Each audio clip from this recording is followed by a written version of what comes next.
सकल जैन समाज के लिए अब विदेश जाना हुआ आसान। अब संभव है यूरोप और अन्य विदेशी यात्रा जैन भोजन के साथ। अप्रैल मई जून 2025 में NFTT वर्ल्ड ने ग्रुप टूर निकाले हैं। ग्रुप टूर की बुकिंग अभी से करावे। अधिक जानकारी के लिए संपर्क करें। 13 वर्षों से जैन समाज की युवा पीढ़ी में प्रतिष्ठित नाम पिंकेश शाह, भूपेंद्र जैन और महावीर जैन से। आजकल क्या आधी बात में बोलता हूँ आधी तुम, इसलिए बोलता हूँ आजकल बाहर से बहुत चलती कटिंग वाली है। आजकल ये इतना बड़ा पाप चल रहा है, इतना बड़ा पाप है, इससे बड़ा कोई पाप नहीं होगा। किसी भी प्रवचन की, किसी भी वक्तव्य की आधी कटिंग करके उतने पॉइंट को चलाना, जनता को भी उतने चला दिया बस अकेला, और उतना चला करके जनता, हालांकि जनता बाद में समझ जाती है, बाद में जब वो पूरा प्रवचन सुनती है तो कहती है कि कोई बात नहीं, लेकिन वो तो अपना पाप कमाई लेते, जनता तो बाद में सुलट जाती, कुछ बिगाड़ने वाला नहीं है। लेकिन वो पापी तो इतना बड़ा पापी है कि वह अगले भाव में जन्म तो लेगा, लेकिन पागल होकर जन्म लेगा, मंदबुद्धि जन्म लेगा। ये मंदबुद्धि कौन है? जो जन्मते ही बिल्कुल मंदबुद्धि होते हैं, 20 साल के हो गए, 25 साल के, कोई भी उनका डेवलपमेंट नहीं है। ये वही व्यक्ति हैं जिन्होंने अच्छी बातों को कटिंग करके समाज को गुमराह किया होगा, उसका परिणाम है मंदबुद्धि होना, विक्षिप्त होना, पागल होना, मूर्ख होना। ये सब इसी की देन है। तत्प्रदोष निन्नाव माश्चर्य आदि ये क्या है? निन्नाव कर देना कटिंग करके, और समाज में गुमराह। थोड़ी देर के लिए शांति हो जाती है, लेकिन जब समाज को ओरिजिनलिटी पता चलती है तो बात की बात है। मेरा कहना है सभी से, पहली बात तो ये वार्षिक धार्मिक कार्यों में, सामाजिक कार्यों में, पारिवारिक कार्यों में कभी भी इन वार्षिकों का उपयोग मत करो। धार्मिक कार्यों में आलोचना की, साधुओं के, गुरुओं के संबंध में, भगवानों के संबंध में, समाज के संबंध में, परिवार के संबंध में ये कटिंग कर करके आधे प्रवचन करके ये भेजना, ये पाप बंद करो, बिल्कुल बंद होना चाहिए। और मैं अपने भक्तों से कहना चाहूंगा, ये पाप मत कमाओ, ये पाप तुम्हारे लिए बहुत बड़ी दुर्गति का कारण बनेगा। जो बात है पूरी छापो, स्पष्ट छापो, तुम पूरा सुन करके छापो और कहो पूरे प्रवचन का सार है, उसमें से हम इतना दे रहे हैं आपको। लेकिन तुम तो उद्देश्य ही गलत रहता है।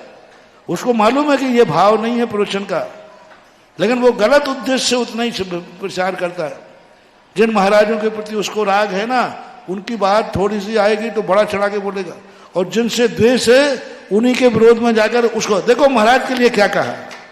ये और महान, ये मुनि भक्तियों का पाप है। आजकल मुनि भक्त लोग सबसे ज्यादा वार्षिक में पापी हो रहे हैं, मुनि विरोधी नहीं। क्या कह रहा हूं मैं? मुनि भक्त लोग विरोधी हो रहे हैं। एक महाराज के दूसरे महाराज की काट करने के लिए एक महाराज के पास जाते हैं, वहां के थोड़े से बात आई जिन महाराज से उनकी नहीं पड़ती है, और वो बात महाराज के प्रवचन में निकल गई तो वो उसको बाहर से निकालेंगे, निकालो भाई ये फलाने महाराज, और महाराज की यहाँ करना, यहाँ की वहां करना। ये पाप मुनि भक्त कर रहे हैं। सुन लो रे कान खोल के मुनि भक्तों, ये मुनि भक्ति तुम्हारी ऐसी दशा कराएगी कि तुम मुनि के नाम लेने लायक नहीं रहोगे, मौत तुम्हारी आएगी। लेकिन महाराज को पहचानना भूल जाओगे। सबसे ज्यादा ये मुनि भक्तों में हो रहा है,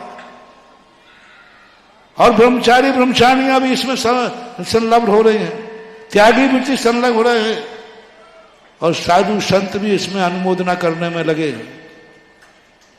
मेरा स्पष्ट कहना है, सबसे बहुत अच्छी तरह निवेदन है, साधु महाराजों से कहना है, त्यागी वृत्तियों से कहना है, समाज से कहना है, ये वार्षिक काट छांट करने वाली वार्षिकों को छापना बंद करो। कुछ नहीं होने वाला है, सत्य तो सत्य ही रहेगा, सत्य को उजागर हो ही जाएगा। लेकिन तुमने तो पाप कर ही लिया ना। सत्य तो आज नहीं कल होगा, सत्य परेशान हो सकता है, सत्य कभी पराजित, सत्य को सूली चढ़ सकती है, लेकिन सत्य को कभी सूली लग नहीं सकती। चढ़ सकती है लेकिन लगेगी नहीं, वो तो हो ही जाएगा उससे। मैं इसलिए नहीं कह रहा हूं कि तुम धर्म को बदनाम कर दोगे, मैं इसलिए नहीं कह रहा हूं कि शादी को बदनाम कर दोगे। सूरज कभी उल्लुओं के बहकाने से कभी सूरज बदनाम नहीं होता। सूरज पर थूकने वालों का थूक उन्हीं के मुंह पे गिरता है, उसकी कोई चिंता नहीं है। मुझे तो चिंता आपकी है कि आप कौन सा कर्म बंद कर रहे हो मुनि भक्त होकर के। और कई लोग तो समाज के प्रतिष्ठित मान्य पदों पर रहते हैं, समाज में अपने आप को मान्य मानते हैं, समाज में अपने आप को कर्णधार मानते हैं, बेपाप भी ये कर बैठते हैं। बेपापी भी साधुओं में भेद कर देते हैं, बेपाप भी साधु के उस साधु को व्हाट्सएप करके प्रवचनों की कटिंग करके बढ़ाते हैं। समाज के प्रतिष्ठित आदमी, उनका इंटेंशन रहता है एक साधु को दूसरे साधु के प्रति देश भाव पैदा। बंद करो महानुभाव, बंद करो, मेरा बहुत अच्छी तरह मान जाओ मान जाओ मान जाओ, नहीं तो आगे आप बोलो। मैंने पहले कहा ना, हम बाहर से इसलिए आदि आपसे बुलवाते हैं, मान जाओ नहीं तो अब तुम्हारा भी नाम आएगा उसमें।